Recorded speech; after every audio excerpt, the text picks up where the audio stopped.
So this is going to be a solid piece of leather that we're going to carve into to make into 3 pieces. So we save on money and we save on time and effort. Solid. Yeah. So with that now that we have our template, we're going to ignore these lines for now, and we're just going to do the solid pieces, and we're going to make 2 of them. Oh no, because you have 2 arms. Yeah. What if you only have 1 arm? I guess you get to save on one. But what you notice is this whole sheet right here cost about $70, $75, I think. Somewhere in that range, depending on how things go, as well as there's a Black Friday sale that's coming up. That you're going to have 2 pieces of armor in this area, and plus all the stuff that I already cut out.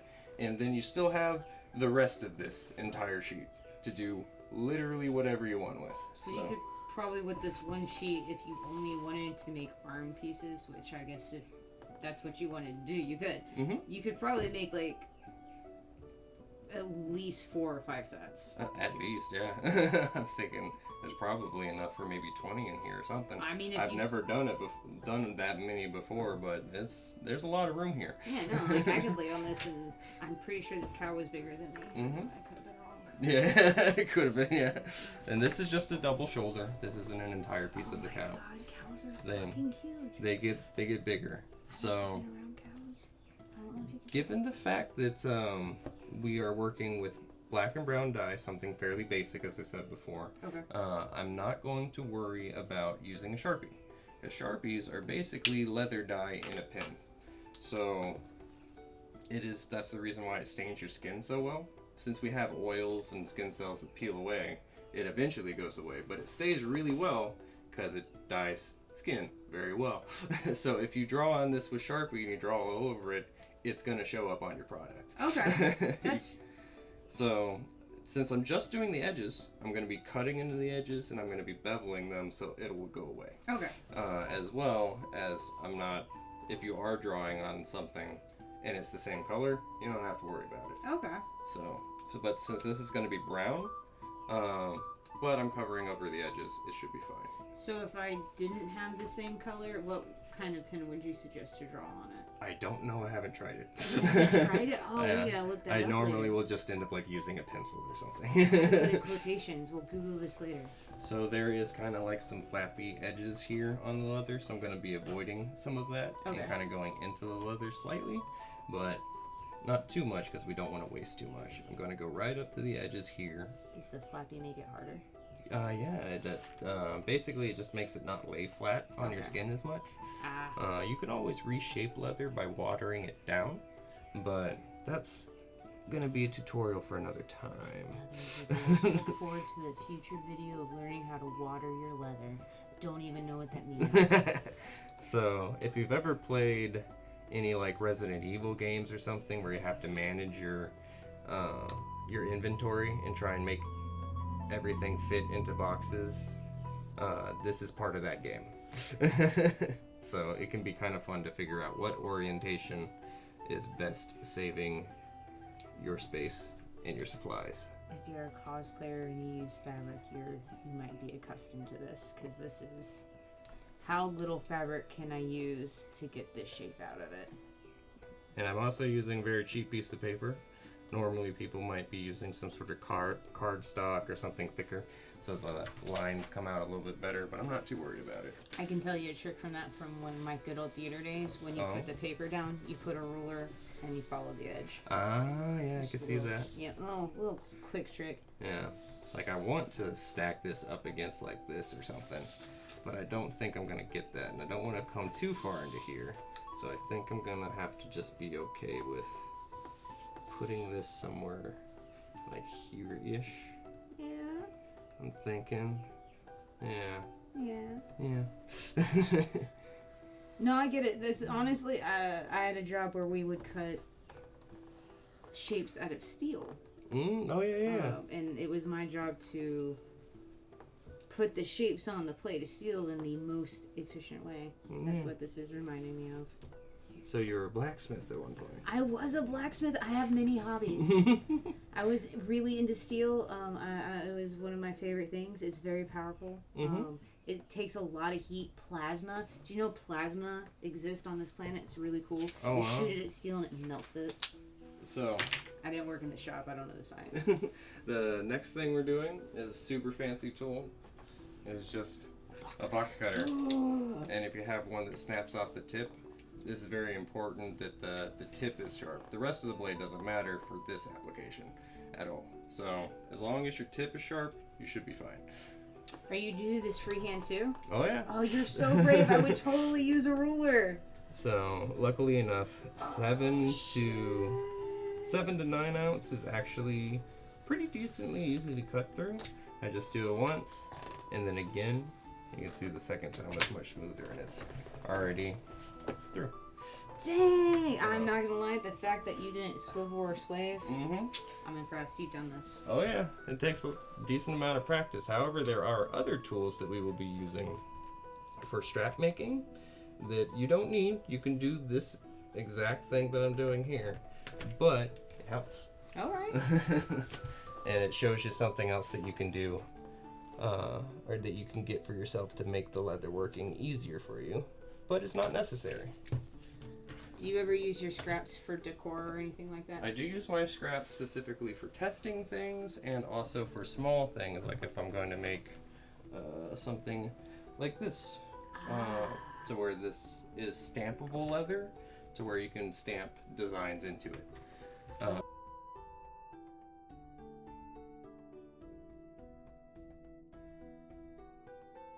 You tied it around yourself, perfectly acceptable armor. Right? Oh, hey, okay. Yep. So yeah, visual. Right? Yeah, that way. Mm-hmm. Exactly. See, and I have a smaller arm than Critter, so it actually fits me pretty well too, actually. Uh-huh. So yeah, that's why you need to make it small for people like me that are tiny little arms. It's not my fault. I'm a hobbit. Mm-hmm. We're just made smaller. So from here, we're going to switch over to the belt buckles.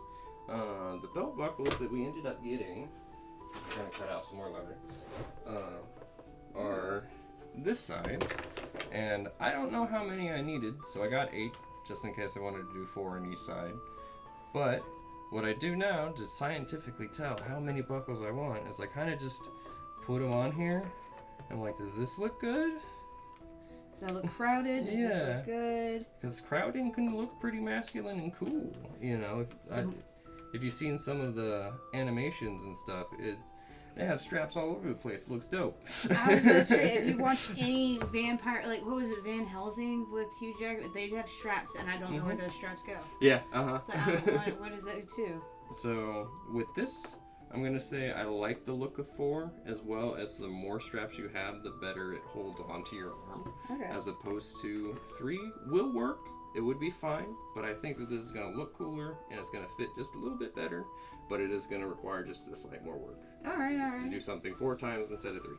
That's So- fair. I like odd numbers, so I always strive for odd numbers. So like, alright, we decided 4. Cool. Mhm. So like, does it matter if you go too close to the edge? Do you want to keep it further away from the edge? Does that make a difference? Like, will it tear more easily there? Is it harder to sew there? So what I have found is that some people will like it to be off of the bracer entirely to not cover the designs on the bracer itself, but it will kind of dig into your arm if you're not wearing something that's kind of padded, which would be fine if you are wearing something padded, but a lot of people aren't.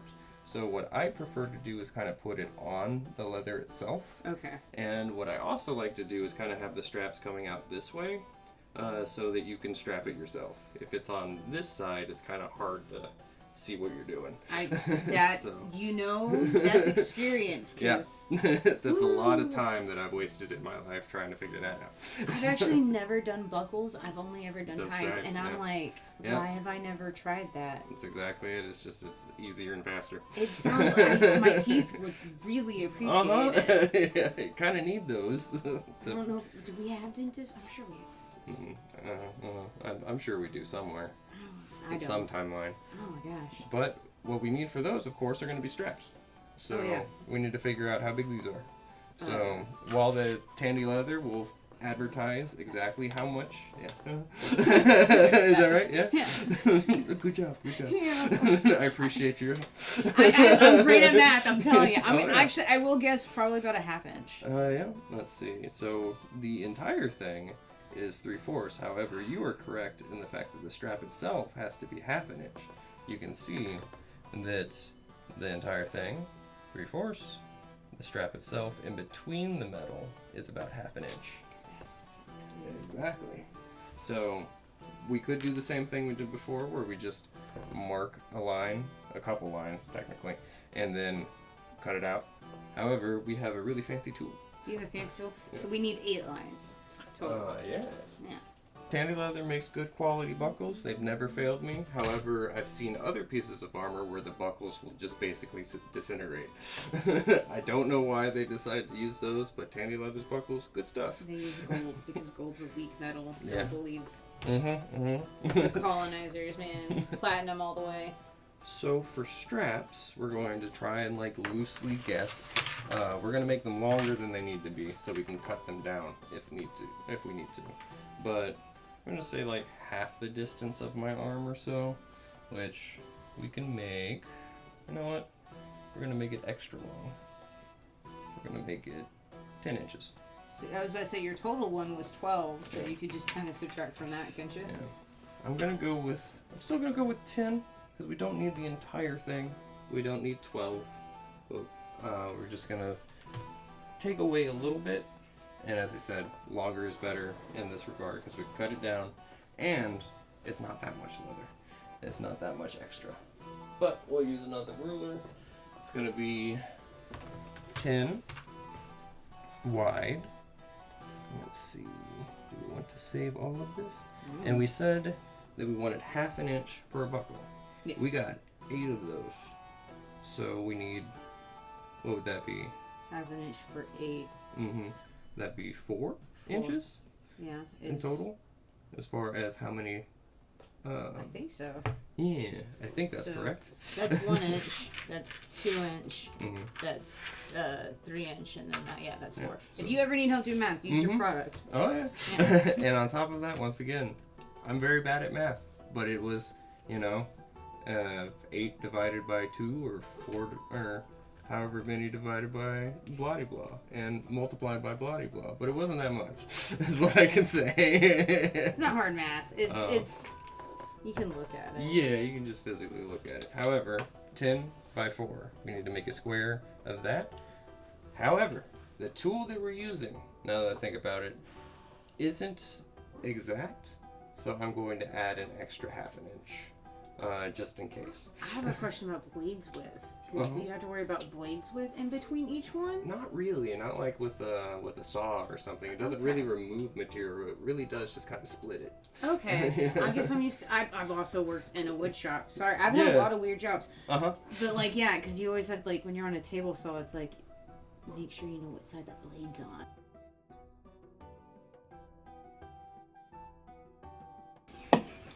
We have our piece of leather here. We could mark, it was 8, I believe, 8 different straps and cut them individually.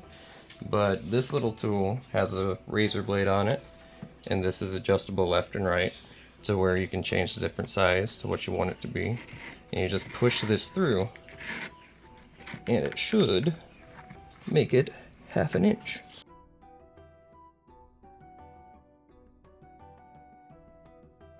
As we can mark up the leather. So with this, guess what? What? We got all of our leather cut. Yay!